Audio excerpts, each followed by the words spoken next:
안녕하세요. 서울사이버대학교 실용음악과 교수 스위스로의 김영우라고 합니다. 오늘 이렇게 여러분들과 만나서 수업을 이렇게 진행할 수 있게 돼서 너무 신선하고 또 새롭고 또 설레는 순간입니다.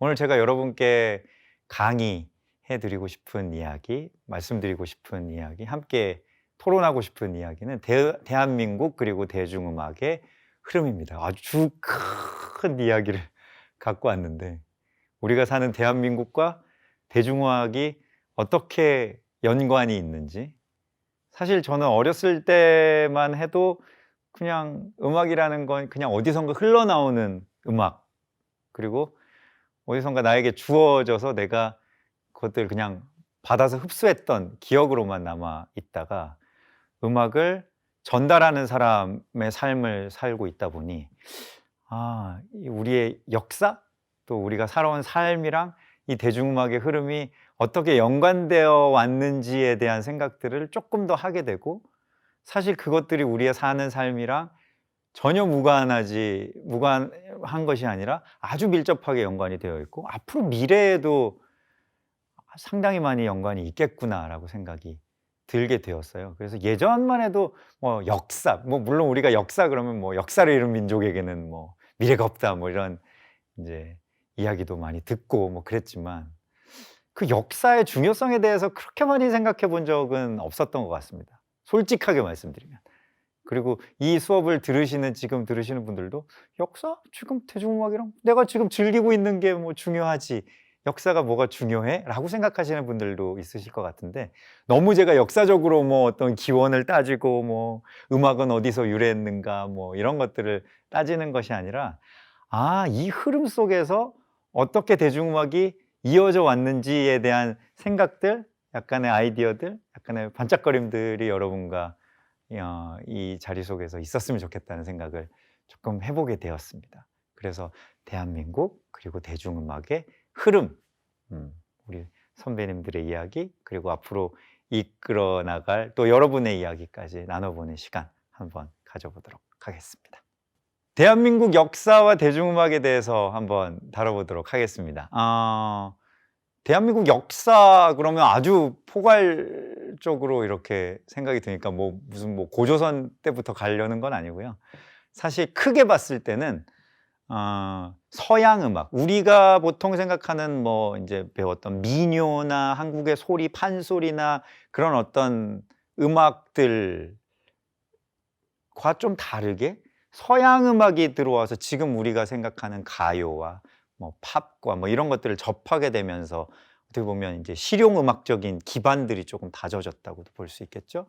그래서 한국의 대중음악 그러면 한국의 서양 음악이 들어온 어떤 그 느낌과 괴를 같이 할 수 있을 거라고 생각이 들어요. 그래서 그 음악이 어떻게 보면 시작되었던 1900년대 초반부터 90년대까지 또 어땠을까? 90년대부터 또 인터넷이 생겨나면서 90년대 이후에는 또 어땠을까? 지금과 그 이후에는 또 어떨까? 이 상황을 세 단계로 한번 좀 생각해 보려고 합니다. 아무래도 여기에 할애할 수 있는 과거 역사기 때문에 예전에 할애할 수 있는 시간들이 사실은 훨씬 더 많을 거라고 생각이 드는데, 여러분들의 관심은 어떻게 보면 이쪽이 아닐까 싶은 생각이 들어서, 이쪽은 앞쪽 역사 쪽에 대해서는 조금 비중은 두겠지만, 그래도 어떻게 이어져 왔는지 잘 살펴보고 그 뿌리가 어땠을까 한번 생각해 보는 계기 정도로 삼고, 90년대 그리고 지금에 좀 더 포커스를 또 맞춰서 이야기를 해볼 수 있으면 좋겠다는 생각이 드는데, 한번 진행해 보도록 하겠습니다. 사실 대한민국의 역사와 대중음악을 봤을 때, 이 대중음악이 들어온, 한국의 서양 음악이 들어온 그 계기는 사실은 슬픕니다. 여러분께서도 알고 계시겠지만, 한국의 1900년대 초반부터 중반까지의 역사는 한일합방, 그리고 그 굴욕적인 일사늑약, 그래서 일본이 우리나라를 이제 침략해서 점령한 그 시기, 그리고 45년에 해방이 되고 그 다음에 얼마 지나지 않아 이제 나라가 반으로 쪼개지는 그 한국 전쟁이 일어난 시기, 그 이후에 또 군부 독재, 군부 정권의 시기, 뭐 요런 시기들이 좀 아픈 한국의 현대사와 연관이 될 수밖에 없는 것이죠. 사실 우리가 그냥 대중음악을 생각하면 어떤 A라는 대중음악가가 뭐 X라는 결과물을 냈기 때문에 A를 예를 들어서 패티김 선생님이라고 치면 패티김 선생님이 이런 곡을 냈어가 우리가 생각하는 어떠한 그 단선적인 개념의 제가 이쪽에서 하면 더 좋겠죠? 단선적인 개념의 어떤 역사라면 사실은 제가 살펴보고 싶은 것은 이 A라는 사람에게 그 시대가, 그 삶이, 그 환경이 어떤 영향을 끼쳤을까도 엄청나게 중요하다고 생각이 들었기 때문입니다. 제 예를 잠깐만 들자면 저라는 A라는 음악가가 생기기까지 IMF도 영향을 줬고요. 90년대 데모하던 학창 시절의 어떤 그런 순간들도 저에게 영향을 줬고요. 팝음악을 즐겨 듣던 MTV도 영향을 줬고, 이것들이 저와 연관이 될 수밖에 없고, 이 저라는 산물을 통해서, 사람을 통해서 X라는 작품들이 생겨나게 된다는 거죠. 그래서 이 역사가 그냥 단순히 어떤 한 음악가의 어떤 생각 요거 하나로 단선적으로 흘러가는 것이 아니라 아주 입체적으로 흘러갈 수밖에 없다는 생각을 가지게 되고, 아마 여러분들 각자의 개인의 역사, 개인의 환경, 그것뿐만 아니라 사회적으로 가지는 어떤 여러분들의 역사, 여러분들의 환경적인 것들도 아마 영향을 끼쳤을 거라고 생각이 듭니다. 그래서 그 역사들과 대중음악을 살펴보는 것이 재미있기도 하고 좀 신선하기도 할 것 같아서 오늘 그 주제들을 살펴보고 있는데요. 사실 저는 이 컨텐츠를 준비하면서 이 말을 제일 강조하고 싶었습니다. 사이, between, 그렇죠? 왜 사이를 제가 강조하는지 계속 아마 말씀을 드릴 것 같은데, 역사라는 것도 어떤 작용이, 예를 들어 일제 치하에 있는 어떤 그 환경을 한번 생각을 제가 그냥 상상을 해본다면, 일제 치하에 이 일본 정권 제국주의가 들어와서 우리나라를 점령한 그 상황이라면 그 사이에는 수많은 갈래의 사람들과 환경들이 생겨나겠죠.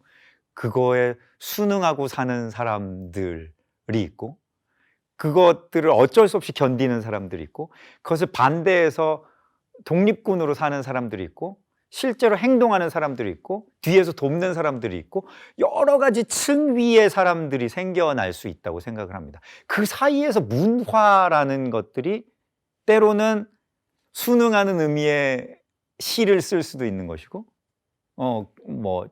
최남선 시인 같은 경우가 나중에 그런 경우로 이렇게 또 드러나기도 했었죠. 많은 문학가들이나 이제 문화에 있는 많은 분들이 그렇게 일본에 일제에 순응한 어떤 컨텐츠들을 쓰기도 했었다는 것들이 나중에 드러났잖아요. 또 어떤 곳에서는 독립군의 군가를 만드는 사람들이 또 있었을 수도 있고, 또 그것들을 반대하기 위한 어떤 서양의 곡조를 가져와서 무언가를 만들어내는 사람들이 있을 수도 있고, 여러 가지 층위들이 있을 것 같다는 생각이 들었습니다. 그래서 그 사이에서 어떤 음악들이 생겨났는가, 그 사이에서 어떤 문화들이 생겨났는지를 살펴보는 것들이 문화학적으로도 대중음악사적으로도 저는 중요하다고 생각이 들어서 오늘 과감하게 여러분께 한번 말씀을 드리고 싶은데, 어떨지 모르겠습니다. 한번 들어가 볼게요. 외세의 침탈. 외세의 침탈은 우리가 지금 이야기하고 있는 일제의 일본의 침탈이 되겠죠. 일본이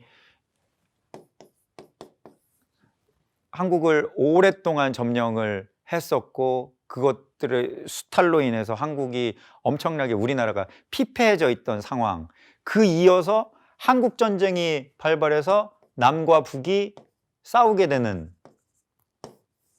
이런 상황이 실제적으로는 우리에게 너무나 힘든 상황을 가져다 주었지만, 이것이 문화적으로 봤을 때는 이게 호와 불호를 떠나서, 옳고 그름을 떠나서 아이러니하게 가져다 준 대중음악의 흐름들이 있더라라는 것들을 여러분께 말씀드리고 싶습니다. 한국전쟁 같은 경우를 예를 들자면 이제 미군 부대를 응원하기 위한 뭐 용산에 뭐 미8군의 저기 사람들이 와서, 미국 가수들이 와서, 아니면 한국에 있는 사람들을 데려가서 이제 뭐 윤복희 선생님이나 뭐 윤한기 선생님 같은 경우가 이제 미군 부대 안에서 뭔가를 이제 그 음악적인 자양분들을 흡수하고 또 새롭게 발표하고 뭐 그런 분들이 상당히 많았거든요.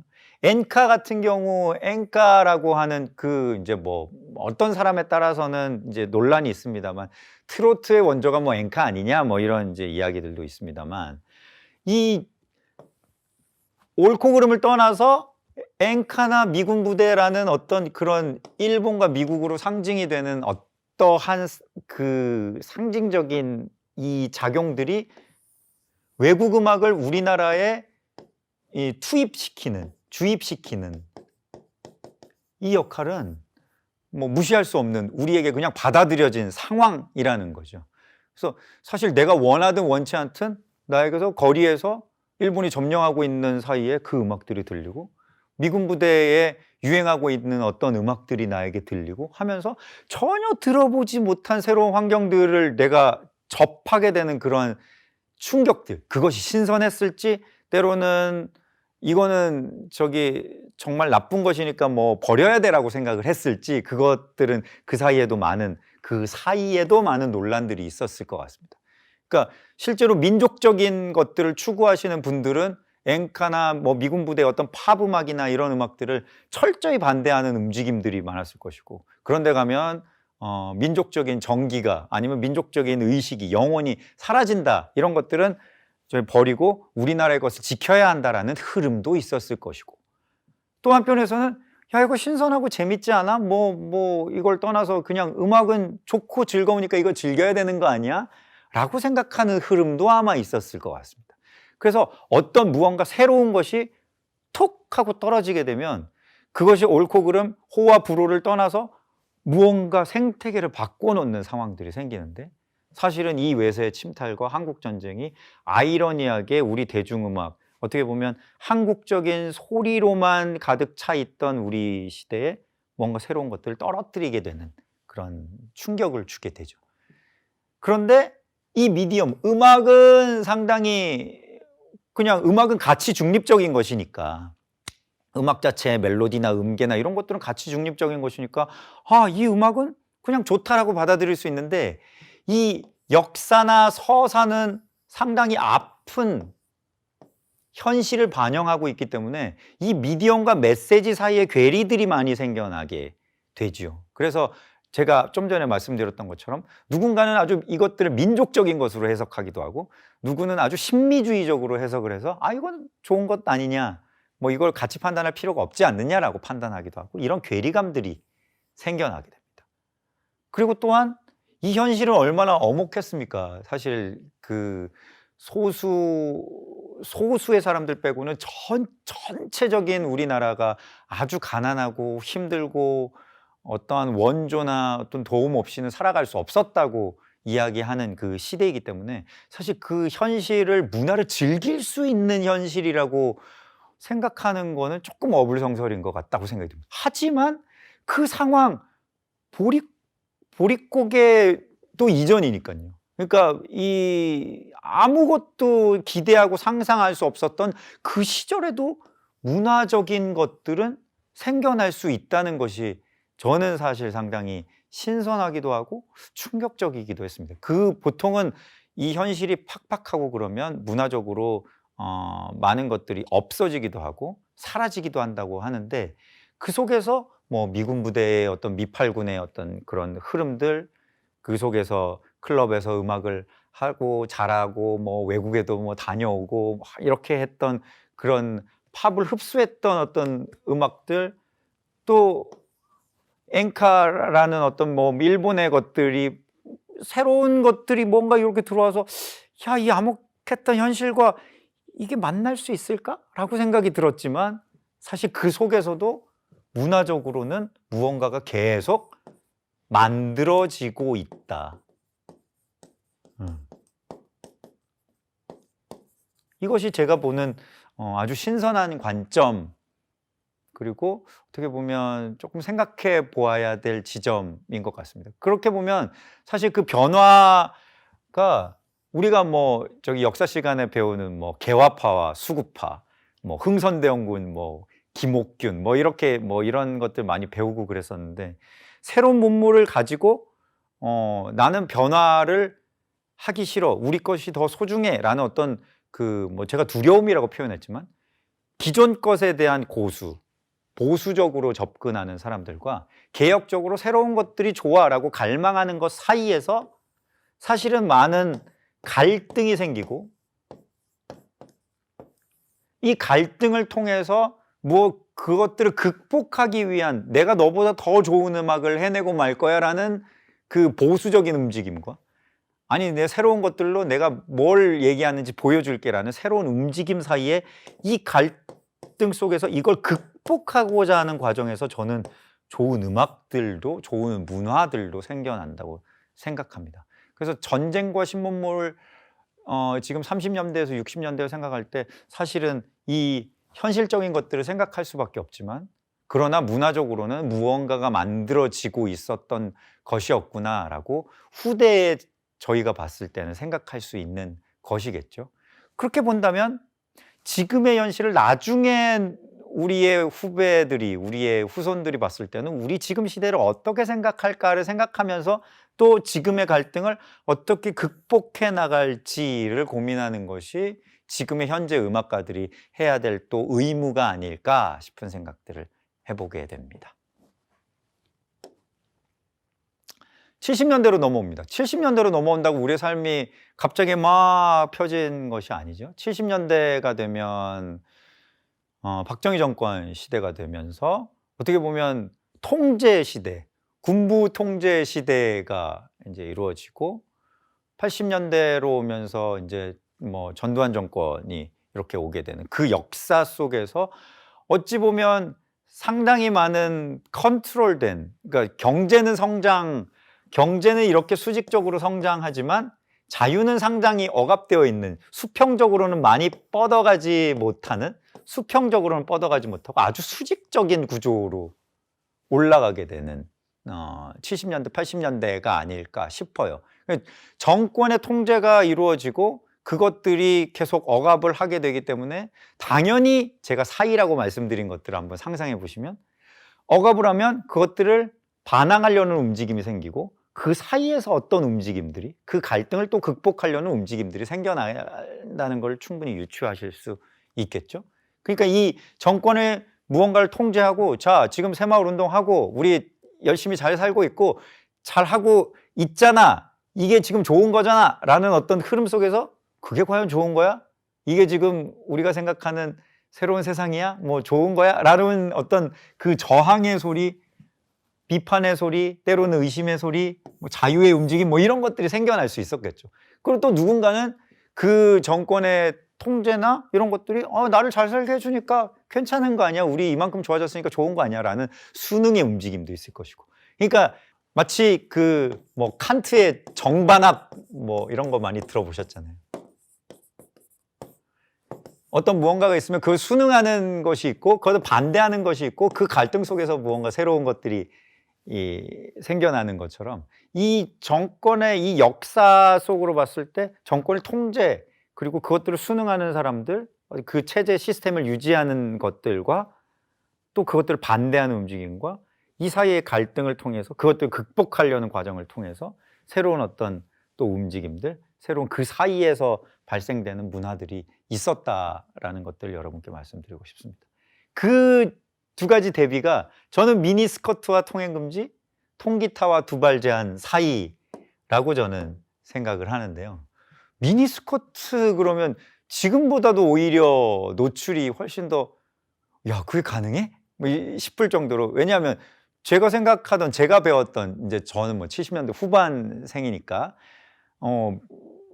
저는 겪어보지 못했던, 이게 그때 당시라면 되게 통제가 많고, 뭔가 그때 그 뭐 두발 제한 같은 것도 있고 통행 금지도 있고 뭔가 잡아가고 뭐 이런 것들이 일상적인 뭐 삼청교육대 뭐 이런 거 있고 막 일상적으로 우리 삶을 통제하는 어떤 아주 수직적인 시스템 속에서 미니스커트라고 이런 것들이 가능했다고 뭐 통기타 문화가 있었다고 이런 상황들이 아주 신선하기도 하고 신기하기도 했습니다.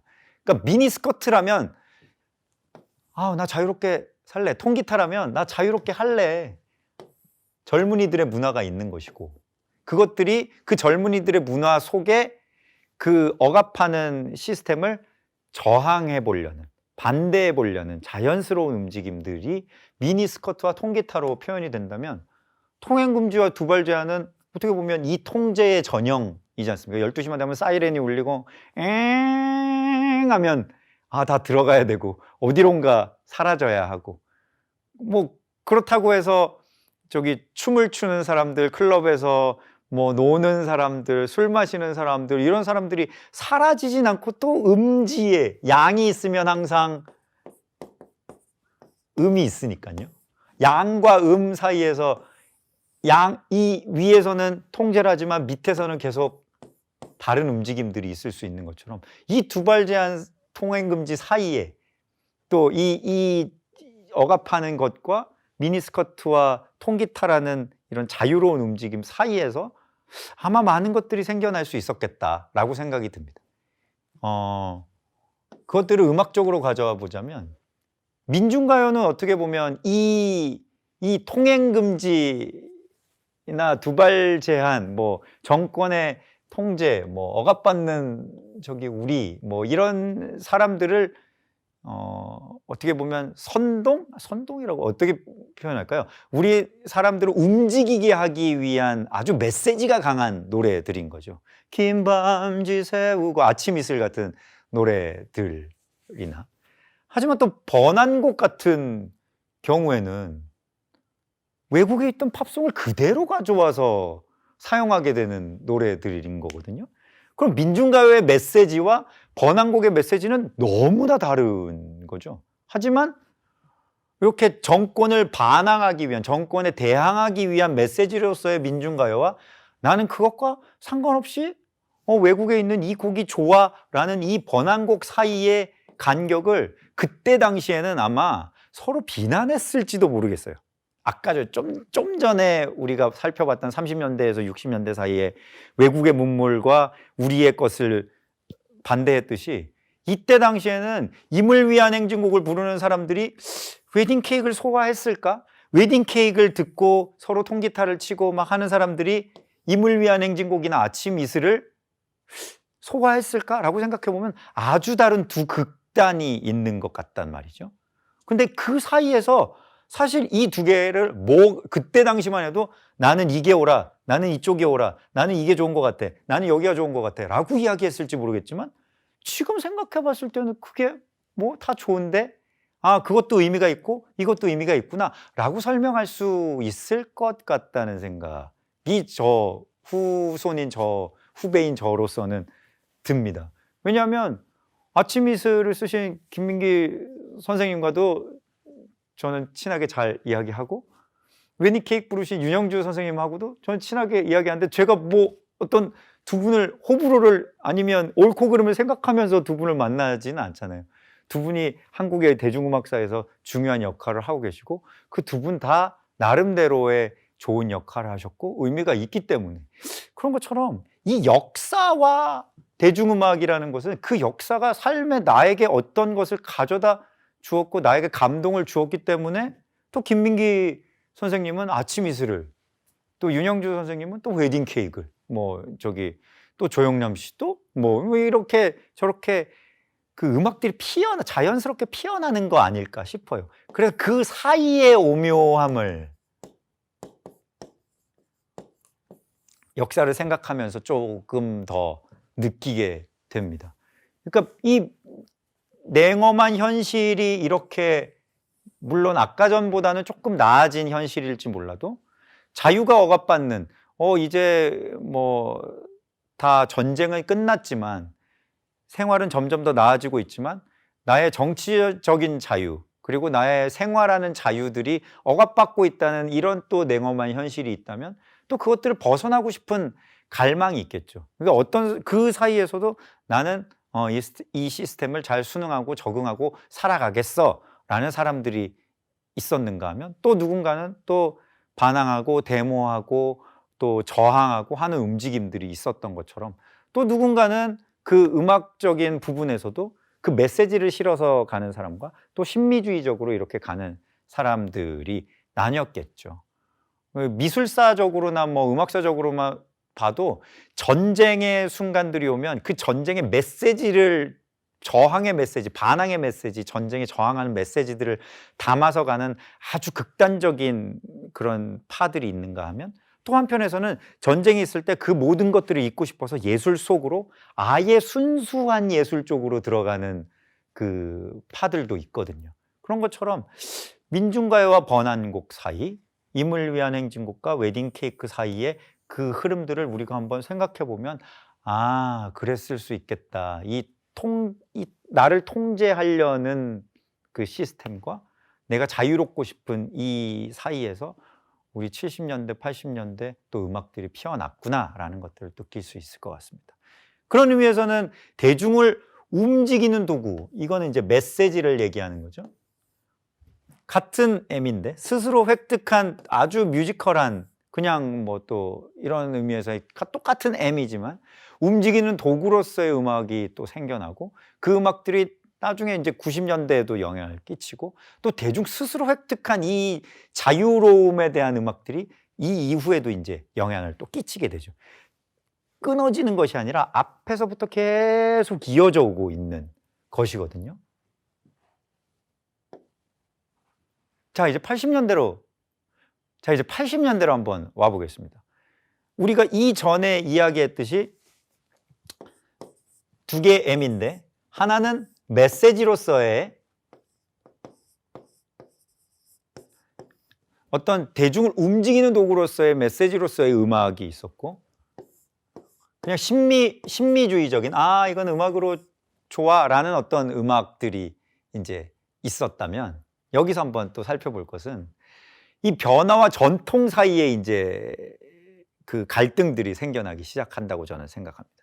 80년대에서 90년대 초반 뭐 이렇게 생각해 보면 아시안 게임과 올림픽을 86년, 88년 많은 분들 또 기억하실 분들도 있으실 거고 뭐 이야기로만 들으셨던 분들이 있었겠지만 대단했었죠. 아시안 게임 뭐 올림픽 저 초등학교 때였는데 막 이때 이제 온 나라가 떠들썩하고 막 세계 그 전까지만 해도 세계나 세상이나 뭐 월드 뭐 이런 것들을 생각해 본 적이 별로 없었던 것 같은데 아시안 게임과 올림픽을 하면서 어떤 이런 수많은 나라들이 있구나. 뭐 나라들이 뭐 메달을 따고 뭐 이 나라들이 어떤 문화가 가지고 있고 막 이런 것들을 좀 느끼게 됐었던 기억이 납니다.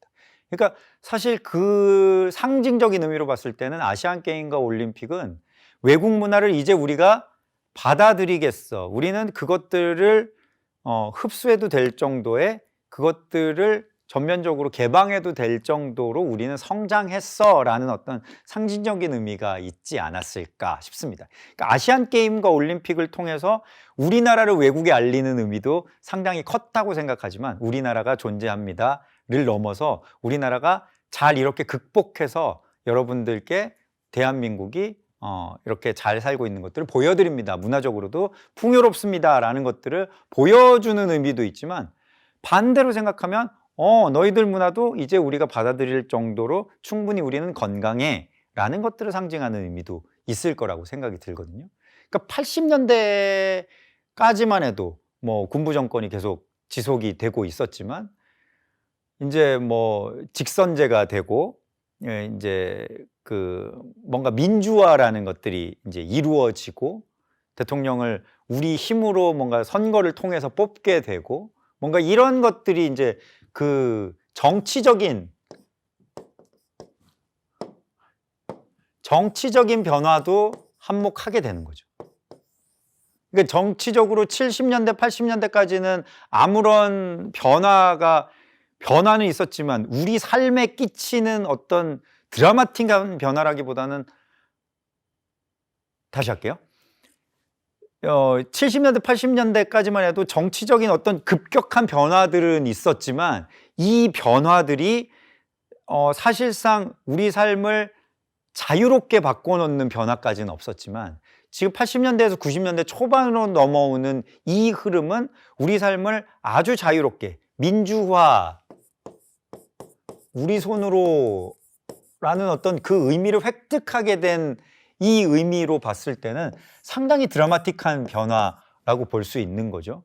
뭔가 이렇게 그 대통령 직선제가 되고 뭔가 새로운 무슨 이제 군부의 그 흐름들이 바뀌어 가고, 그러면서 또 해외여행이 또 자유화가 되고, 그러면서 적극적으로 무언가를, 외국의 문화들이 이제 장벽들이 없어진, 옛날만 해도 해외여행을 갈 때 허가서를 쓰고 이것들이 이제 뭐 소위 말하는 국익에 부합한다, 뭐 아니면 그것이 국가의 허락을 받는 한에서만 나갈 수 있는 아주 통제된 사회였다면, 해외 자유화라는 건 내 맘대로 아무거나 다 할 수 있다라는 의미가 되니까 이 민주화와 해외여행 자유화가 상징하는 바는 우리가 더 이상 남의 메시지를 수동적으로 받아들이는 것이 아니라 내가 생각하는 대로, 내가 생각하는 바를 자유롭게 표현할 수 있다라는 상징이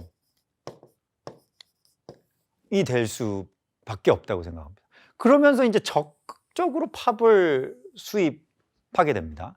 그러니까 예전 같은 경우에는 이제 뭐 소위 말해서 어둠의 경로, 뭐 백판, 뭐 이런 얘기로 이제 뒤로 뭔가 이렇게 듣고 그것들을 서로 공유하고 이런 시스템들이 더 많았다면, 이제는 더 이상 마다할 이유가 없게 되는 거죠. 적극적으로 팝을 수입하게 되고, 적극적으로 그 수입하게 되는 그 경로가 어떤 흐름을 만들어내게 되냐면, 이 외국 팝을 엘리트적으로 갈망하게 된다고 제가 썼는데, 이전에는 그냥 번안하는 거, 이전에 외국 곡들을 그대로 가져와서 가사만 바꿔서 그냥 부르게 되는 번안곡의 수준이 아니라, 외국 팝에는 이걸 들어보니 이런 사운드가 있어, 아니 이 흐름들이 있어, 내가 들어보니 나는 이런 음악을 추구하고 싶어, 다양한 음악들을 듣게 되면서 다양한 사운드들을 고민하게 되는,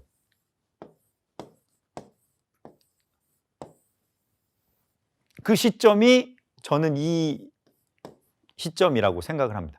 외국 팝에 대한 엘리트적인 갈망이라고 한다면, 그래서 나는 조금 더 좋은 사운드를 추구해 보고 싶어라는 아주 심미적인,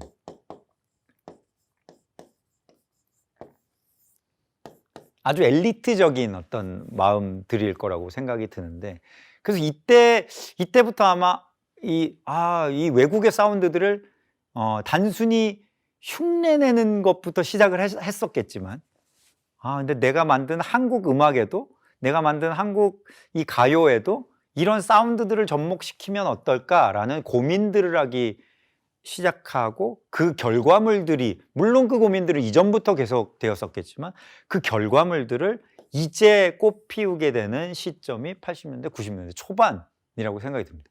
근데 이런 엘리트적인 외국 사운드에 대한 갈망만 있었던 것은 아니었겠죠.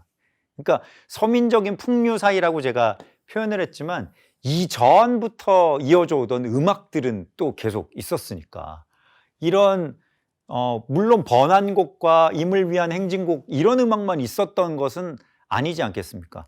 아까 뭐 엔카나 미군 부대에서 흘러왔던 그때부터 이어져 왔던, 그리고 한국의 소리들과 오묘하게 섞인 우리만의 어떤 소리랄까요? 그 서민적으로 그냥 우리가 부르고 있었던, 자연스럽게 형성이 짬뽕이 되어서 왔던 이 사운드들은, 야, 지금 있는 거 너무 촌스럽지 않아? 난 저쪽에 있는 거 한번 해보고 싶어. 지금 있는 거 너무 다들 이런 음악만 하는 것 같지 않아? 난 좀 더 세련된 음악을 하고 싶어. 완전히 다른 것들을 추구하고 싶어 하는 사람들이 생겨나는 것들이 이제 외국에 대한 동경이 되겠죠. 하지만 서민적인 풍류 사이에서는, 이 사이라고 제가 이야기했던 거는 꽃피는 동백섬에 우리가 소위 말해서 뭐 한국적인 가요라고도 부르고 뭐 뽕짝이라고도 불렀죠. 예전에는 뭐 그것들은 조금 뭐 비하하는 말일 수도 있을 것 같습니다만 그냥 한국적으로 그렇게 이어져 오던 서민적인 가요들도 그대로 이어져 와서 나는 그렇게 사람들 많이 부르는 노래들 나는 그게 좋아. 지금을 유지하는 의미로서 또 서민적인 저는 그것이 이제 조용필 선배님이 표현하는 바라고 생각이 드는데 마이클 잭슨을 따라하고 싶었던 사람들도 있었을 테고 조용필을 추앙하고 싶었던 사람들도 있었을 테고 그러니까 이 문화적인 격차들도 생겨나고 새로운 것들을 품으면서 문화적으로 흡수하는 성향들도 달라지고 새로 해석하는 사람들도 달라지면서 이미 30년대부터 오자면 그 어떤 트로트의 전통을 이어가는 사람들과 번안곡들을 계속 민중가요를 하는 사람들, 심미적으로 이런 사운드를 추구하는 사람들, 서민적인 풍류를 추구하는 사람들 여러 가지 이제는 뭔가 장르적으로 이렇게 이런 장르다라고 표현할 수 없을 정도로 섞여 있는 그런 상황들도 생겨날 수밖에 없다고 생각이 듭니다. 여기까지 봤을 때는 그래 역사가 이 한국의 삶이 이렇게 계속되면 그 속에서 음악들도 이렇게 왔다 갔다 하면서 업과 다운을 반복하면서 때로는 정과 때로는 반과 때로는 정과 갈등과 봉합과 갈등과 봉합과 이런 것들을 막 이루어가면서 서로 간에 어떤 음악들을 만들어가고 새로운 장르까지는 아니더라도 새로운 시도들을 하고 새로운 흐름들을 만들어내고 그때 당시 유행하는 무언가를 만들어 왔던 그 호흡들을 생각해 볼 수 있는데 이제 이 상황들이 확 바뀌게 되는 계기가 90년대 이제 중반 이후에 드러나게 됩니다. 바로 그것이 저는 인터넷이라고 생각합니다. 인터넷을 제가 이렇게 적어놨듯이 새로운 노래들을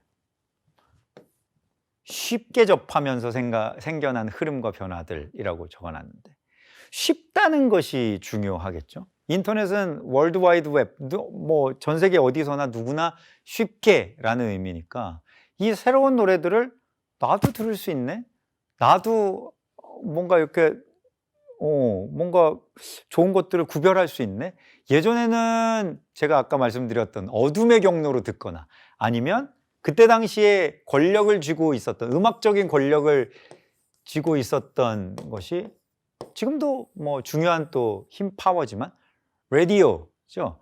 라디오가 이 전파가 가지고 있는 가장 큰 힘은 나에게 선곡권이 있다는 것이죠. 그렇기 때문에 디스크 자키, DJ들이 이 선곡을 이 노래 좋습니다. 그러면 이 노래를 우리 다 이제 선배님들은 그런 경험들이 저보다 약간 윗세대, 저 포함해서 약간 윗세대는 좋은 노래가 나오면 내가 그거를 어디선가 듣고 사고할 방법이 없으니까 공테이프, 빈 테이프를 넣어놨다가 라디오가 나올 때 그걸 녹음하는 것들이 되게 일상화가 되어 있었던 시절이 있었거든요. 그 선곡권을 가진 DJ가 무언가 우리에게 은혜를 내려주시면 우리에게 새로운 노래들을 그때 당시에는 이제 우리가 가장 쉽게 들을 수 있었던 상황은 라디오였으니까 이걸 우리에게 던져주시면 아이고 감사합니다 그러고 우리가 받아 먹어야 하는 그런 상황이었던 거죠. 그러나 인터넷이 생기면서 이 라디오의 선곡권, 내가 아주 독점적으로 누군가가 제공해 주던 이 선곡권이 바뀌어지게 됩니다.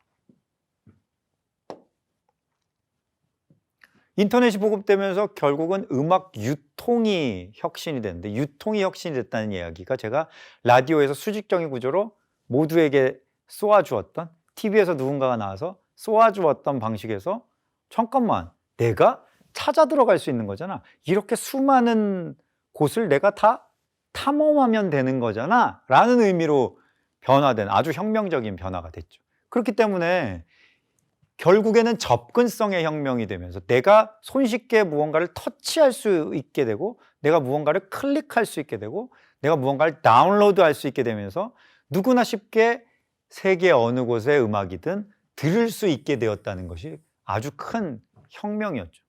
즉 이거를 단순하게 생각해 보면 예전에는 DJ가 들려주는 이 음악이 좋은 음악이야 라는 어떤 흐름들이 있다면 나는 이 음악처럼 해볼 거야 라는 생각을 DJ가 들려주는 그 음악이 기준이 되어서 소위 그때 당시에 많이 듣던 어떤 흐름들의 음악들을, 세상에는 여러 가지 음악이 있는데 이걸 공급하는 디스트리뷰터가 요 정도의 조그만 포션만 우리에게 전달해 주었다면 우리는 그걸 기준으로 나는 더 좋은 음악을 할 거야, 나는 더 좋은 사운드를 할 거야, 우물안 개구리처럼 생각을 했었다면 이제는 이 수많은 풀에 있는 음악을 우리가 가서 헤매면 되기 때문에 나는 재즈 할 거야, 나는 뭐 인디 락을 할 거야, 나는 LA 메탈을 할 거야, 나는 포크를 할 거야, 존 레논 같은 음악을 할 거야, 나는 그룹 사운드를 할 거야, 나는 뭐 R&B를 할 거야, 나는 흑인 음악을 할 거야.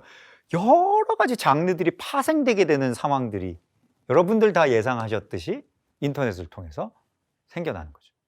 그렇기 때문에 이 경로가 다양해지면서 더 이상 음악을 틀어주는 누군가가 권력을 독점하지 않게 되었습니다. 물론 이 인터넷이 생기고 난 다음에 바로 음악을 듣는 사람들이 권력을 이렇게 분배하고 그런 것들은 아니죠. 아직까지도 DJ나 라디오나 이 매스미디어의 영향력은 어마어마했지만 더 이상 누군가가 찾는 사람들이, 그걸 뚫고 들어가는 사람들이 생기게 되는 거죠. 그러니까 매스미디어와 인디비주얼, 우리 개인들 사이가 또 생겨나게 되는 거죠. 그러니까 매스미디어가 전해주는 어떤 어느 정도 검열된 음악들, 어느 정도 필터링이 된 음악들, 이 정도면 방송에 나가기 적합할 것 같아 라는 음악들이 있다면 어느 누군가는 난 이런 음악 좋은데, 욕 나오는 음악도 좋고, 나는 때려 부수는 음악도 좋고, 아니면 때로는 나는 너무 조용한 음악도 좋고, 아니면 아예 음악이 없는 것 같은 어떤 이상하리만치 조용한 음악도 좋고, 나는 내 자유지 뭐. 이 사이가 권력을, 매스미디어가 차지하고 있던 권력을 무너뜨리기, 균열을 일으키게 만드는 그런 상황들이 생겨나게 되죠. 그러다가 이제 MP3가 급기야는 등장하게 됩니다. 근데 이 MP3가 등장한 것은 사실은 예전만 해도 LP, 이제는 다시 LP 시대가 또 돌아왔다고 얘기하지만 CD, 이제 MP3가 되지 않습니까? LP와 CD만 해도 피지컬, 우리 손에 잡혀지는 것들이고, LP와 CD의 음질을 비교하면서 이것은 이 음질을 깎아먹는 거니까, 피지컬은 똑같지만 이 음질이 어떻느냐를 가지고 우리가 논란을 벌였다면, CD에서 MP3로 가는 것은 완전히 단절돼서 MP3는 안 보이는, 뭔가 그냥 클릭해서 파일 같은, 파일의 개념이 되면서 내가 이것들을 소유하는 건가? 내가 소장하는 건가? 라는 어떤 가치 판단이 조금 흔들리게 되는, 바뀌는 계기들이 되죠. 그러니까 MP3라는 것은 이 접근성의 혁명을 넘어서서 뭔가 소장하는 개념도 바꿔놓게 되고, 이 MP3가 이제는 어디로 갔느냐? 요즘 누가 다운로드 받습니까? 스밍한다 그러잖아요. 스트리밍하게 되는, 그냥 듣고만은, 소유하지 않고 그냥 흘려듣는, 그냥 듣고 보내는 어떤 그런 개념이 되어버렸습니다. 그죠? 그래서 이런 상황들이 점점 인터넷이 발달하고 접근성이 점점 변화하면서 때로는 이것들이 너무 빨라지니까 이게 지금 음악적으로 이 가치가 어느 정도 되는 거지? 예전에는 CD를 사면 12,500원, 13,600원 이 정도의 가격들이 지금도 있습니다만 매겨졌지만, 이 MP3는 지금 가격이 얼마 하는 건 거지? 이 가격을 어떻게 매겨야 되는 거지? 그때 당시에 그런 논란들이 있었던 것으로 기억이 납니다. 그리고 그 계약을 이제 소위 말하는 유통사와 잘못하는 바람에, 이제 유통사는 톨게이트를 지키고 있는 사람인데 톨비를 너무 많이 지급하는 상황들이 지금도 생겨버리죠. 유통사한테 뭐 25%, 30%의 수수료를 내고 소비자에게 가게 되니까 중간 마진을 너무 많이 남겨놓게 되는 이런 상황이 되는데, 이 상황들을 그때 당시 MP3가 등장하고 이 접근성이 빨라지는 것들을 잘 생각해서 미래를 고민하면서 이 상황들을 음악하는 사람들이, 음악가들이, 또 음악에 관련된 사람들이 잘 준비를 했었어야 되는데, 쉽게 가니까 좋은 건가 보지, 많이 팔 수 있으면 나는 지금 좋은 건가 보지 라고 생각했다가, 지금 사실은 빠른 변화를 따라가지 못한 산업의 움직임들이 나와서 많은 이제 음악가들이 불공정하다, 뭐 이건 불평등하다라고 많이 외치고,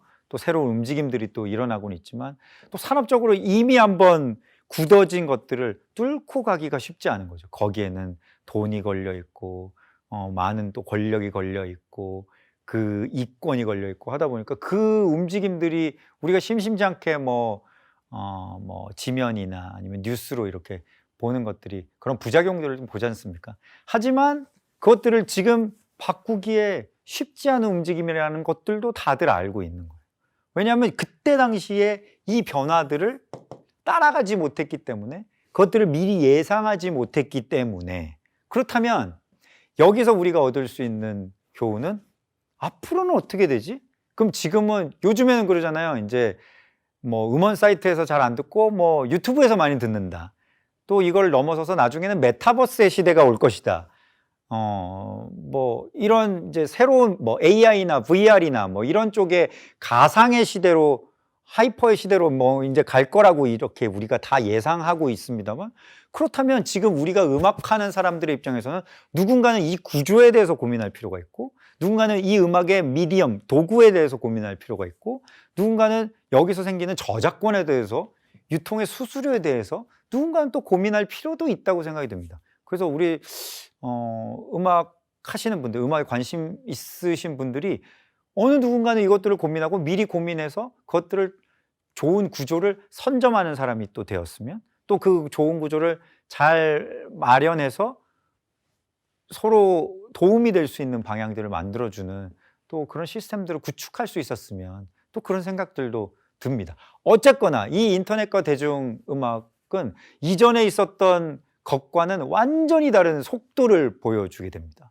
그래서 예전에는 어떤, 말씀드렸다시피 누군가가 전해주는 시대의 삶이 이렇게 나타내는 점진적인 변화들이 있었다면, 이제는 우리가 그 변화를 뒤에서 이거 너무 빠르잖아, 따라가야 되는 상황들이 될 정도로 속도가 빨라지게 되고 접근성의 혁명이 일어나게 되는 것이죠.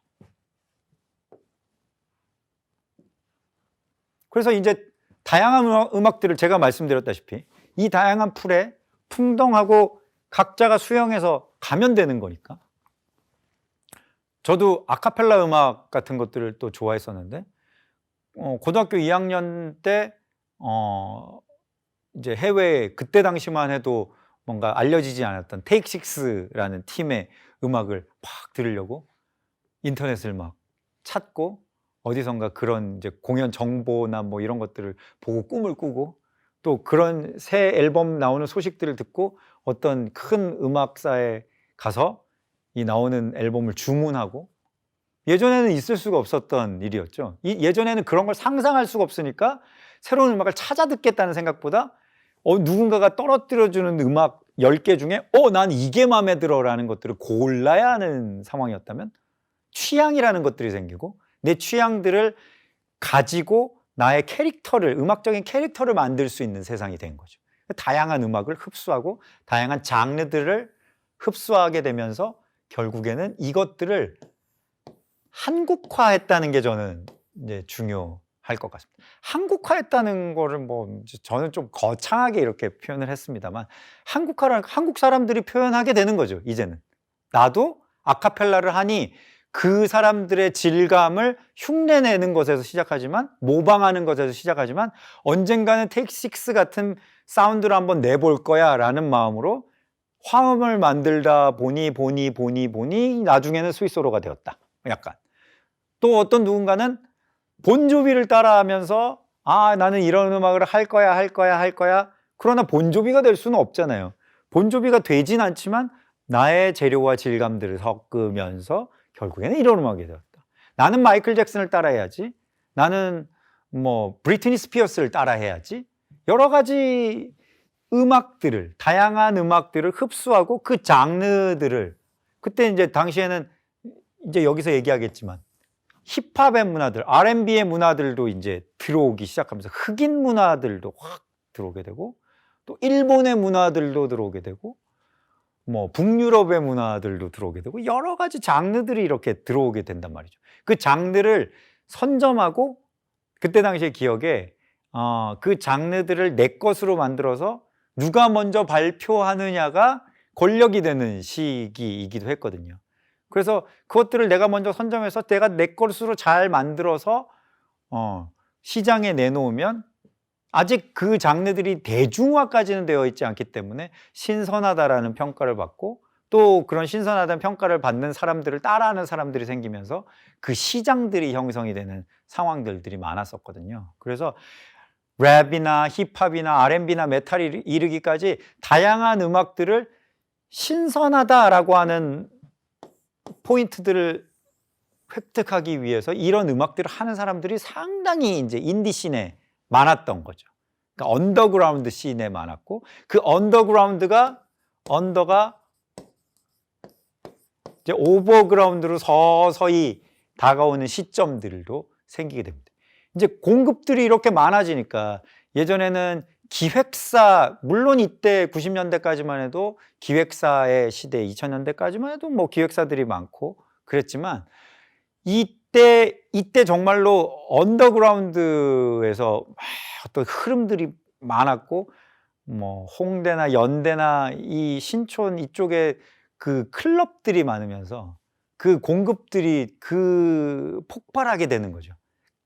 그것들을 듣고자 하는 흐름들이 생겨나고, 또 그것들을 수용하려는 방송국들이 또 생겨나고, 그러면서 이것들을 소화하고자 하는 수요도 동반적으로 상승하게 되면서 전반적인 문화적으로 상승 효과가 일어나게 되었다고 저는 생각합니다. 그래서 인터넷이 사실 이렇게 다양한 음악들을 만들어내는 것은 음악가의 몫이잖아요.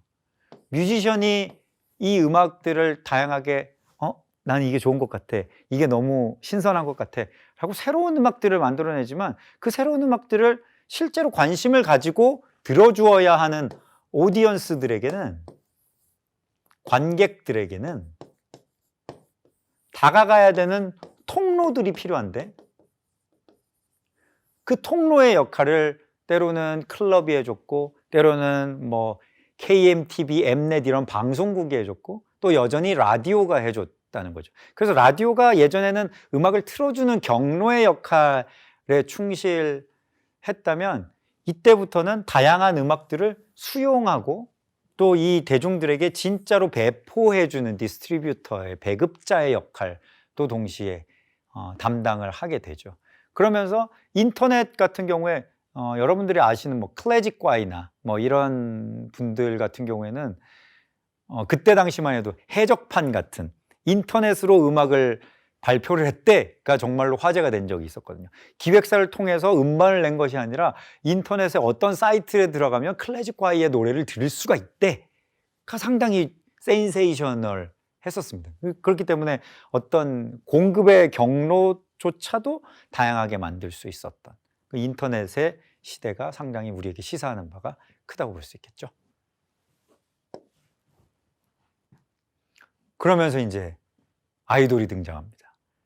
팝의 한국화를 넘어서서 한국형 장르가 제가 시작됐다고 생각을 했는데, 이야기를 했는데, 팝의 한국화라는 것은 팝을 조금씩 모방해서 나도 그 사운드를 만들고 싶어, 어쨌거나 지향점이 팝 쪽에 그것들을 따라하는 것에 있었다면, 저 역시도 그랬습니다만, 한국형 장르의 시작이라는 건 약간 이건 어디에도 있지 않은 건데, 약간 이거는 우리만 있는 건데, 이런 한국적인 모델이 좀 생겨나는 시대에도 인터넷과 대중음악, 이제 90년대 후반, 중후반 시대부터 이제 시작이 된다고 볼 수 있습니다.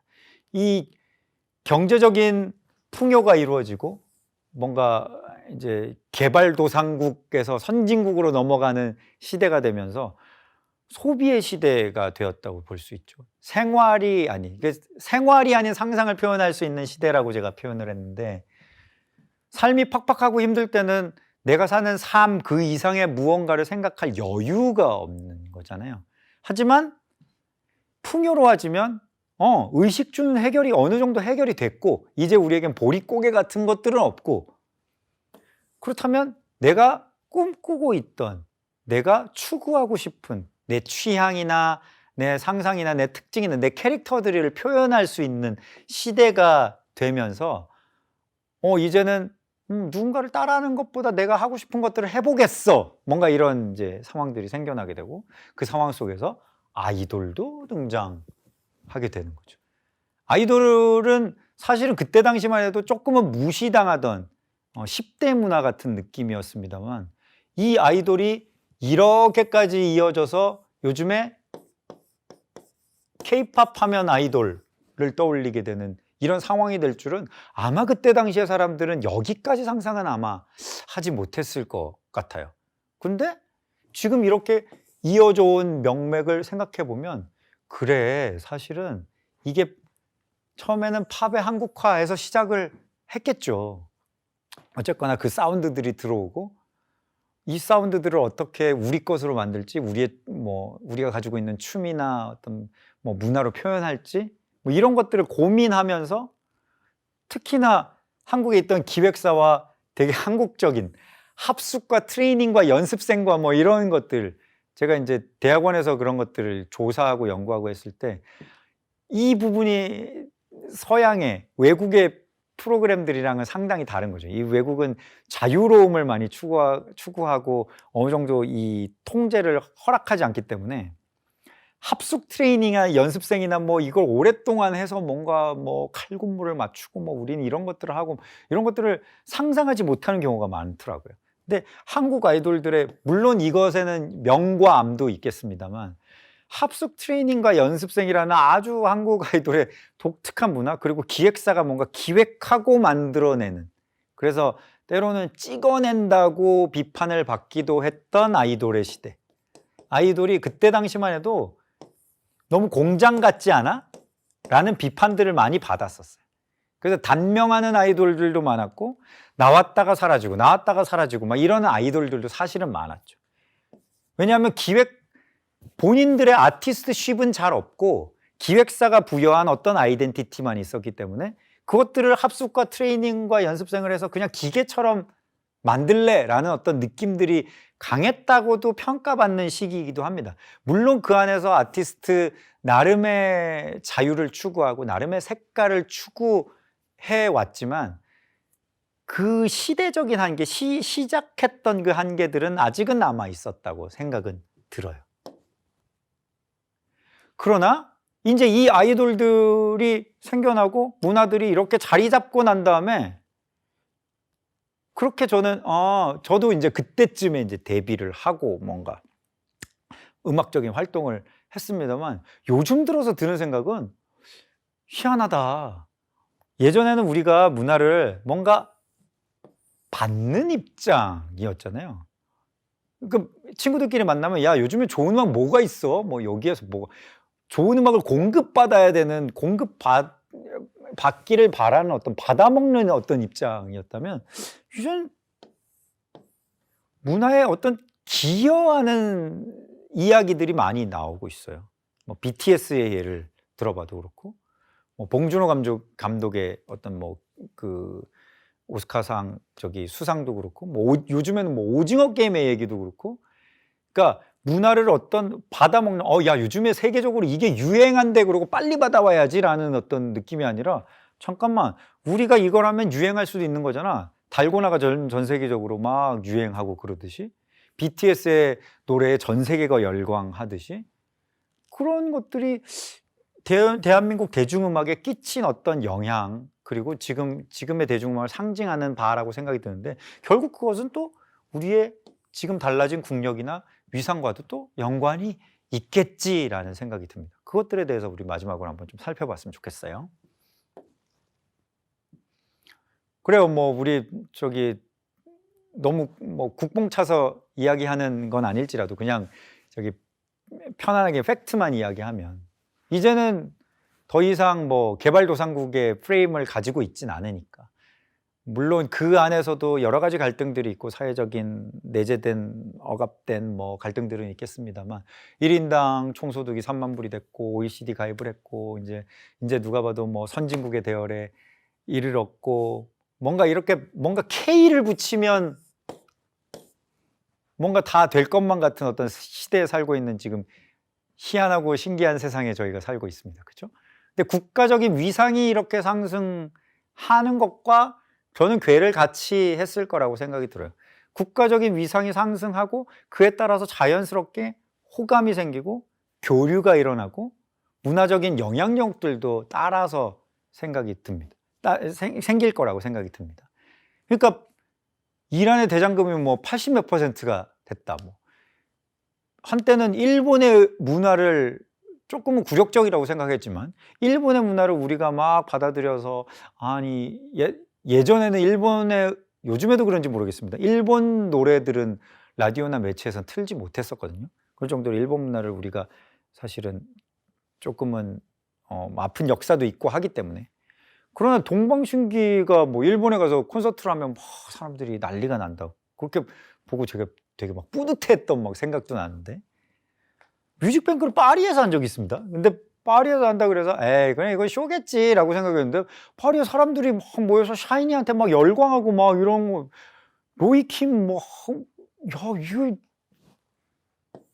그래미의 BTS 요즘에 뭐 빌보드의 BTS 이런 거 보면 야 이게 진짜 현실이 맞아? 뭐 이렇게 생각이 들기도 합니다. 이게 가능한 이유는 또 뭐가 있었을까? 그리고 앞으로를 생각하면 무엇을 또 우리가 해나가야 할까? 뭐 이런 것들을 조금 생각해 보고 싶은데 지금 요즘으로 봐서는 가장 핫한 두 팀은 이날치와 BTS 아닐까요?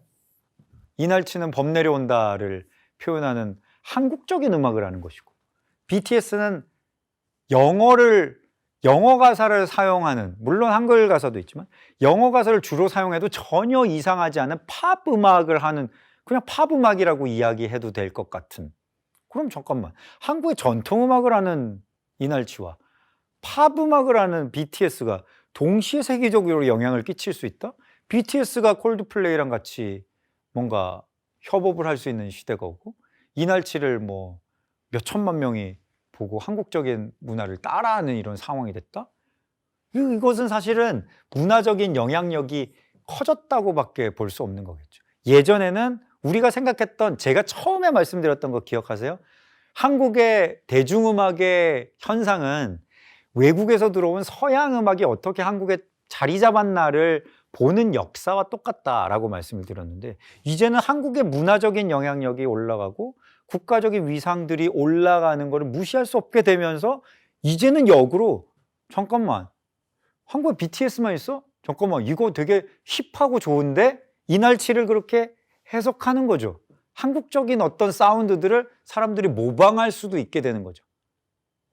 한국적인 문화의 요소들이 사람들에게 쿨한 거, 힙한 거, 멋진 거, 나이스한 것으로 받아들여지는 어떤 문화적인 위상으로 자리 잡게 된 것도 있는 거겠죠. 그럼 이제 K만 붙이면 K 푸드도 되고 뭐 K 방역도 되고 뭐 다 되는 거잖아요. K 에듀도 되고 모든 것들이 다 될 수 있는 것처럼 그럼 이제 이렇게 국력이 높아지면서 대중음악의 포지션도 높아지게 되는 이런 상황들. 그러니까 예전에는 우리가 생각해 보면 아까 전에 이 전 장면에 제가 말씀드렸던 약간 공장 같다고 얘기했던 논란이 있을 수 있습니다. 근데 예전에는 조금 팩토리 메이드 같은 느낌이 조금 강했던 아이돌들이었다면 이제는 아티스트적인 느낌이 가능한 뮤지션으로서의 아이돌들로 점점 변해가고 있는 것도 새로운 흐름이긴 합니다. 뭐 BTS든 뭐 데이식스든 뭐 많은 아이돌들이 자기들이 작사 작곡에 참여하고, 예전 같은 경우에는 작사 작곡에 참여한다기보다는 퍼포머로서의 춤을 추고 어떤 그 멋진 외모를 가진 어떤 피겨로서의 아이돌들이 더 우세했다면, 이제는 BTS가 유엔에서 연설하는 거 보면 아니 뭐 어떤 다른 사람들 연설하는 것보다 훨씬 더 감동이 있게 본인들의 이야기로 표현하는 거 보면 그 아티스트십이 이제는 훨씬 더 중요해지고 있는, 이런 것들도 발전이라고 볼 수 있는 거겠죠. 그러니까 그 사이에 누구는 아이돌들을 또 비난하는 사람이 있었겠고, 그 아이돌의 지점을 너무나 잘 자리 잡고 있는 이러한 아이돌의 틈 속에서 누군가는 또 이걸 극복하기 위해서 또 애를 썼겠고, 그러기 위해서 아티스트를 좀 더 강조해볼까? 나도 작사, 작곡에 참여해볼까? 우리만의 세계관을 드러내볼까? 그래서 가장 요즘엔 중요한 게, 아이돌들을 만들 때 이야기를 들어보니 세계관이 가장 중요하대. 그러니까 이 앨범에 실을 수 있는 우리만의 세계관이 들어있어야 팬들이 그것들을 동조하고 그것들에 마음을 붙이고 정을 붙이고 함께 할 수 있다는 거겠죠.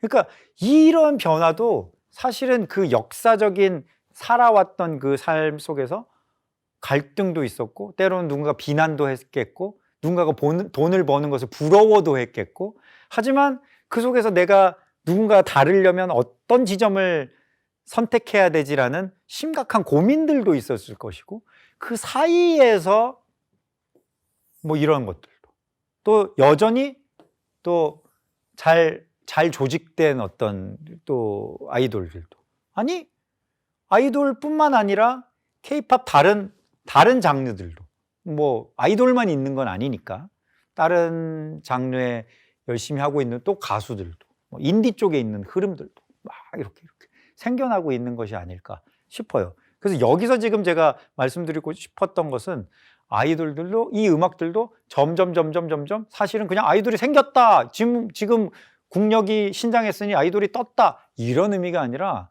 점점 아이돌들도 성장하고 있고, 그 속에서 갈등하면서 새로운 것들을, 흐름을 내기 위해서 고민하고 있고, 그러나 문화적으로 영향력이 생겨나면서 우리의 전통음악이나 우리가 가지고 있던, 항상 서양 대중음악은 서양음악 이렇게 생각하고 있었던 흐름에서, 잠깐만 다시 생각해보자, 우리 것도 있었잖아, 우리 거 좋은 게 있었는데 이걸 왜 외면했었지? 라는 어떤 흐름들도 요즘에서야 또 이렇게 드러나고 있어요. 물론 이전에도 있었겠지만 요즘에 드러나면서 이런 갈등들, 또 이런 고민들, 이런 새로운 흐름들 속에서 음악들은 지금도 계속 이어져 가고 있겠죠. 그래서 예전에는 말씀드렸던 것들을 요약하자면, 얼마나 타국의 문화를, 예를 들어서 뭐 미국이든 일본이든 그것이 뭐 유럽이든 얼마나 빨리 수입하는가가 산업적으로 중요했습니다. 누구보다 빨리 수입하면, 예전에 그런 말이 있었거든요. 빌보드 차트에 1등하고 있는 그 장르의 음악을 누구보다 빨리 수입해서, 빨리 받아들여서 그것들을 내 음악으로 만들어내는가가 우리나라 차트에 중요하다라는 이야기들도 있었어요. 그게 산업적으로 중요했던, 앞선 음악이라고 생각했었던 그런 시기였다면, 이제는 뭔가 달라져서, 잠깐만 이거 어떻게 전 세계를 공략하지? 오징어 게임도 되고, 뭐 기생충도 되고, 미나리에서 저기 윤여정 씨 상도 받으시고 막 이런 것들도 보이고, BTS나 뭐 아이돌들이 심심치 않게 해외 나가서 활동하는 거 보면, 이 심심치 않은 게 아니죠. 전 세계를 그냥 공략하고 있는 거죠. 저희 스위스로도 아이유랑 같이 이제 그 싱글 앨범을 하나 발표를 딱 했었는데, 작은 방이라고. 그 앨범의 댓글에 정말 한 90%가 외국 분들이 이렇게 댓글을 남기신 거 보고 진짜 깜짝 놀랐어요. 이렇게 해외의 그 영향력이 정말로 크구나, 이런 것들도 많이 느꼈는데, 이제는 어떻게 수입하는가가 아니라 어떻게 내보낼까, 어떤 작전을 쓸까, 어떤 내용을 담을까를 훨씬 더 중요하게 생각하는 공략의 개념으로 변화했다는 것. 그리고 단순한 경제적 가치를 넘어서, 경제적 가치라고 하면 어떻게 돈 벌 수 있을까, 어떻게 우리가 부자가 될 수 있을까, 어떻게 빨리 치고 빠질까, 뭐 이런 식의 생각들을 했었다면, 이것들을 넘어서 문화와 문화적 가치를 수출하는 국가로서의 위상이 점점 이렇게 생겨나고 있다는 것을 들 수 있죠. 그러니까 우리가 국가가 뭐 우리는 문화를 수출하는 국가입니다. 꼭 이렇게 얘기해서 그렇게 되는 것이 아니라 자연스럽게 되는 거죠. 그 문화의 영향력이 커지면서 사람들이 관심을 가지게 되고 유행을 타게 되고 전 세계적으로 무언가를 넷플릭스에서 오징어 게임이 잘 되고 나면 한국 컨텐츠에 더 투자하는 일들이 많아질 거고 그 K 컨텐츠를 소비하려고 하는 그 해외 수입 시장들이 많아질 거고 BTS의 성공 사례를 보고 한국의 대중음악에 관심을 가진 사람들이 많아지고 그 관심을 가진 사람들이 점점 더 우리나라의 문화를 연구하고 우리나라의 언어를 연구하고 우리나라의 어떤 그 교육이나 아니면 때로는 우리나라에 와서 살고 싶어하는 어떤 그런 마음들을 가지게 되고 소비하려고 하고 동화하게 되고 그러면서 자연스럽게 문화나 문화적 가치들을 자연스럽게 수출하게 되는 국가로서 위상들이 변해가고 있다는 것들을 조금 느끼게 돼요. 그래서 K컬처라고 이제 우리가 이야기하는데 꼭 이걸 국뽕으로만 뭐 비난할 것이 아니라 그래 자연스럽게 이런 흐름들이 되어가고 있구나. 그렇다면 이것들이 표현할 수 있는 미래적 가치는 어떤 것일까? 이거 정말 앞으로 무궁무진할 수 있을 것 같은데 이거 한 10년도 넘어도 갈 수 있을 것 같은데 정말로 환산하기 어려울 정도입니다. 여기서 이제 우리가 해야 할 몫이 생기는데 그래 타국의 문화를 우리는 어떻게 빨리 수입하느냐에서 어떻게 공략할 것인가의 개념으로 변했지 그렇다면 음악가로서 나는 어떻게 다른 문화에 있는 사람들을 공략하지? 나는 어떻게 여기에서 좋은 위치를 차지하지? 나는 어떻게 좋은 음악을 하지? 라는 생각들을 하는 미래적인 가치를 생각하는 뮤지션들이 될 수 있느냐? 또한 단순한 경제적 가치, 나 지금 잘 먹고 잘 살아야 돼를 넘어서 잠깐 내가 가지고 있는 세계관이 내가 가지고 있는 아티스트십이 얼마나 앞으로의 영향을 끼칠지 우리는 알 수 없으니까 이 내재적인 미래의 가치는 알 수 없으니까 여러분 중에서 얼마나 세상을 바꿀 분들이 나올지 저는 알 수 없습니다만 분명히 나올 거라고 저는 상상하고 믿고 있습니다. 저 스스로도 그냥 이렇게 살다 가겠지라고 생각하는 것이 아니라 매 음반, 매 싱글 또 매 컨텐츠 만들 때마다 이게 단순히 돈을 버느냐가 문제가 아니라 내가 어떤 이야기들을 섞어내지 어떤 세계관을 가지고 여러분들과 이야기를 하지 어떤 문화적 가치가 있을지 이런 것들을 또 고민하는 상황들도 될 수 있는 것처럼 그런 고민들을 할 수 있는 멋진 뮤지션들이 또 될 수 있으면 앞으로를 준비하는 뮤지션들이 또 되는 그 발걸음이 아닐까라고 생각이 들거든요. 하이브가 이제 BTS의 소속사인데 이타카 홀딩스를 인수했습니다. 이타카 홀딩스는 아리아나 그란데 뭐 저스틴 비버가 있는 그러면 이게 뜻하는 바는 뭐겠어요? 예전에는 외국이 우리에게 무언가를 수혜하는 입장에서 항상 우리는 무릎 꿇고 던지세요, 받을게요. 약간 이런 입장에 가까웠던 거죠. 항상 그러면 우리끼리 고민하는 거죠. 잠깐 저쪽에서 뭔가 올 텐데 어떤 무언가가 저쪽에서 날아올 거야. 그러면 누가 제일 빨리 받느냐가 중요한 거야. 자, 정신 차리고 있어. 귀를 쫑긋 세우고 저쪽에서 무슨 얘기를 하는지 잘 들어봐야 돼. 한 글자라도 빼먹으면 안 돼. 이렇게 접근했었던 시절에서 이제 반대가 된 거죠. 우리가 외국으로 무언가를 전달할 수 있구나라는 아주 상징적인 의미가 생기는 거죠. 우리가 받는 입장이 아니라 우리가 전달하는 입장이 된다는 거는 우리가 생각하는 세계관, 우리가 생각하는 문화, 우리가 생각하는 가치들이 전 세계 사람들이 또 많은 사람들이 우리뿐만이 우리가 생각하던 요 상상의 개념들 이상으로 어마무시하게 영향을 끼칠 수 있다라는 것이겠죠. 그것이 단지 BTS로 상징되는 것 이상의 의미가 저는 있을 거라고 생각이 들어요. 빌보드와 BTS, 아카데미아, 봉준호 예전에는 떠올릴 수 없었던 이 이름들이 동일선상에 있고 V앱과 원더케이의 이제 이건 이제 네이버의 V앱이죠. 원더케이는 멜론이죠. 이런 것들이 예전에 그냥 이거 우리만 보는 거라고 생각했는데 거기 댓글도 보면 진짜로 외국분들 진짜 많거든요. 보면은 뭐 전혀 모르던 뭐 저희도 V앱 같은 거나 뭐 이렇게 유튜브나 뭐 해보면 태국에서 오셨어요? 안녕하세요. 뭐 러시아에 오셨어요? 안녕하세요. 이렇게 되는 상황들이 많단 말이죠. 그러니까 우리가 그냥 글로벌이라고 생각했을 때 글로벌의 개념을 외국의 것을 나도 외국 나갈 수 있어. 나도 언제든지 외국 나가서 뭔가 다 다 흡수할 수 있어. 라고 생각했었던 의미에서 이 글로벌은 잠깐만 똑같잖아. 여기랑 별 시차도 없고 뭐 이제 격차도 없고 아무것도 없잖아. 그냥 우리 소통하면 되는 거잖아. 동등한 관계가 되었다는, 동등하거나 아니면 비교 우위를 점할 수 있게 되었다는 뜻도 될 수 있다는 거죠.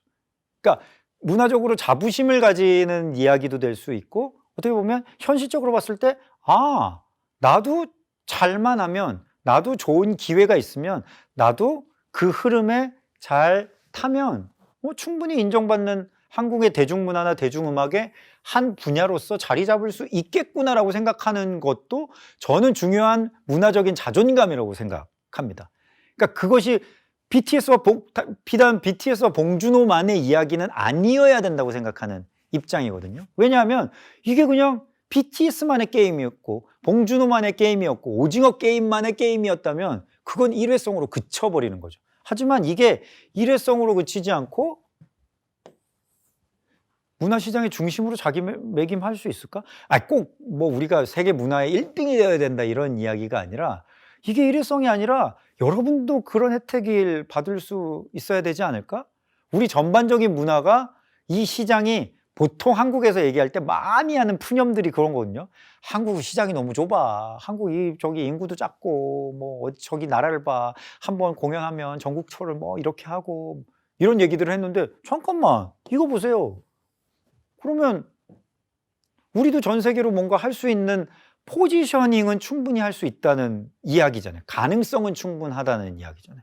안 가도 V앱으로, 뭐 안 가도 원더케이로, 안 가도 유튜브로, 사이버상에서도 다 할 수 있고, 갈 수 있으면 더 좋고, 여러분들의 음악을 어떻게 사람들에게 접근이 되느냐에 따라서 여러분들이 뭐 틱톡으로 갑자기 스타가 될 수도 있는 거고, 여러분들이 갑자기 유튜브로 또 스타가 될 수도 있는 거고, 여러분들이 음반을 내서 그래미를 탈 수도 있는 거고, 이게 세계 문화시장의 중심이라는 말을 오해하지 마시고, 그냥 동등하고 어쩌면 똑같은 상황에서 우리가 이야기할 수 있겠구나라는 마음으로 접근하면, 그래, 나는 항상 저런 팝의 음악이 이러니까 나는 이런 음악을 해야 돼. 물론 그 팝의 음악을 열심히 공부하고 또 좋은 사운드들을 연구하고 하는 것들도 중요하겠지만, 음악적으로 항상 우리는 계속된 역사 속에, 계속된 삶의 기억들 속에 좋은 음악은 저쪽 밖에 있는 거라고 생각하면서 살아왔던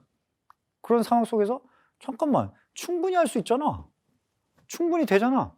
잠깐, 그럼 나는 어떤 음악을 한번 해볼까? 어떤 음악을 집요하게 해서 어떤 음악을 완성도 있게 잘 만들어서 이 음악을 세계 속에 또 펼칠 수 있지? 어떤 좋은 기회를 삼아서 내가 다양한 사람들과 이야기할 수 있지?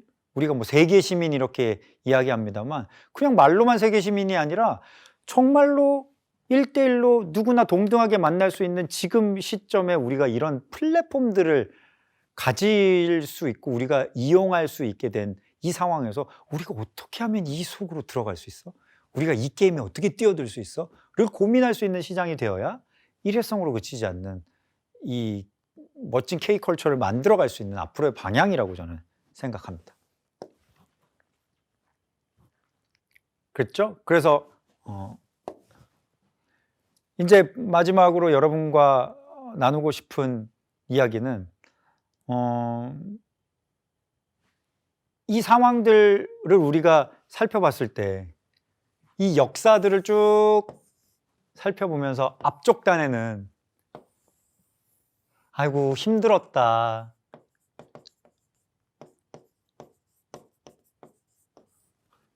삶은 힘들었어. 그러나 문화가 꽃피고 있었어. 아, 그랬구나 하는 순간들이 있었다면, 어머, 이 문화가 뭔가 우리 모두의 것이 되어가는 인터넷을 타고 극복하면서, 이 상황들을 잘 극복하면서 문화들이 생겨나고 꽃피고, 결국에는 우리가 뭐 무슨 K라고 말할 수도 있는 이런 상황에까지 희한하게도 와버렸네.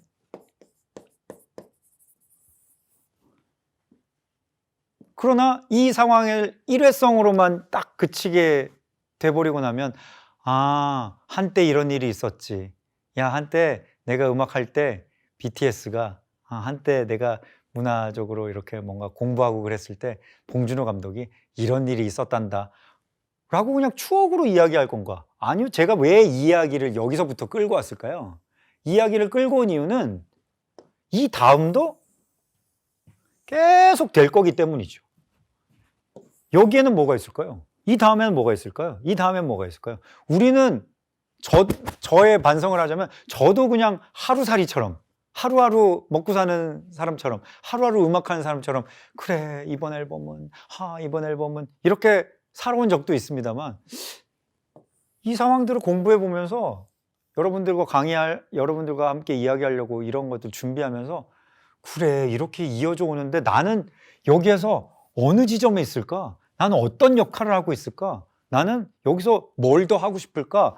막 이런 꿈들이 막 생기고 막 이런 것들을 좀 생각하게 되더라고요. 그러니까 단순히 그냥 내가 나의 작은 우주 안에서 있는 이 음악들을 잘 만들어가는 것도 중요하지만, 여러분들의 음악이, 여러분들이 생각하고 있는 이 문화의 지점이 사실은 앞으로 미칠 그 문화의 흐름 속에서는 어떤 중요한 지점, 어느 곳에 있을지 우리는 알 수 없다는 거죠.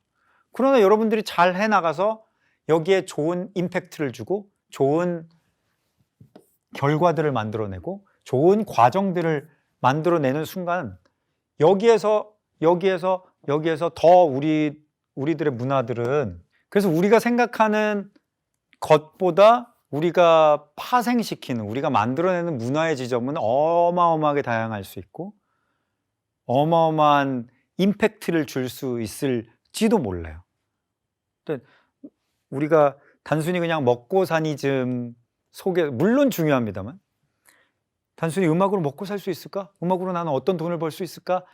에 너무 매몰되지 말고, 이런 흐름을 보자면 때로는 갈등하는 상황도 있었을 것이고, 때로는 그것들을 수능해 나가면서 그냥 또 적응했던 시간도 있을 것이고, 때로는 누군가는 강렬히 저항했던 순간들도 있었을 것이고, 나는 이렇게는 못 살겠어 그러고 때로는 도피했었을 순간들도 있었을 텐데, 그 모든 것들이 만들어서 저는 여기까지 흘러왔다고 생각이 들어요. 그 어떤 것도 헛되지는 않았다. 그것들이 호와 불호는 있을지언정, 옳고 그름의 뭐 평가들은 조금씩 달라질지언정, 저는 이 모든 상황들을 통해서 지금의 문화들도 만들어지고 있는 것이다 라는 생각이 듭니다. 그래서 여러분들께도 부탁드리고 싶은 것은, 이 대중음악의, 한국 역사와 대중음악을 훑은 것은, 예전에 이런 일들이 있었죠. 그리고 시험 보면서, 자, 70년대는 어떤 음악이, 어떤 흐름이 있었는지 적어보세요. 이렇게 시험 보려는 게 아니니까. 이 흐름이, 그래, 예전에 역사들이 있고 이러한 상황들이 있지만, 그 상황들을 누군가는 순응하고 누군가는 극복하고 누군가는 저항하고 누군가는 도피하고, 하지만 그 상황 속에서 음악들은, 또 문화들은 만들어지고, 그렇게 해왔던 것처럼 지금 현재를 나중에 봤을 때, 지금 현재의 K-팝이, 아니면 지금 현재의 K-컬처가, 지금의 코로나가 딱 있었어. 예전부터, 예전에 2010년 2020년대에 이런 것들이 있었어. 그때 이런 사람들이 나타나서 이런 것들을 극복하는 흐름이 있었지. 이런 상황 속에서 새로운 과정들을 통해서 새로운 음악을 만들어내는 사람들이 있었지. 그 속에서 그치지 않고 음악을 해나가던 용감한 음악가들이 있었지. 이런 상황들로 여러분들이, 이런 멋진 음악가들로, 뮤지션들로 여러분들이 기억이 됐으면 좋겠다는 바람들을 가져보면서 대중음악의 역사와 대중음악에 대해서 한번 다뤄봤습니다. 앞으로 어떤 시간들이 흘러갈지 저도 알 수 없고, 앞으로 이 흐름들이 진짜로 일회성으로 그칠지, 내년 내후년에 또 어떤 다른 음악들이, 또 어떤 문화들이, 한국의 어떠한 또 멋진 요소들이 세계 속에서 자리 잡을지 우리는 알 수 없지만 그 속에 꼭 여러분들이 있었으면 좋겠다는 생각이 들고, 그 언젠가 여러분들이 그것의 한 부분이 또 될 때 또 저의 작은 요 강의가 여러분들에게 티끌만큼이라도 도움이 되었기를 바라면서 오늘 강의는 여기서 가름하도록 하겠습니다. 끝까지 긴 강의 들어봐 주셔서 감사드리고요. 다음에 또 시간 될 때 또 여러분들 좋은 컨텐츠로, 좋은 내용으로 찾아뵙도록 하겠습니다. 감사합니다.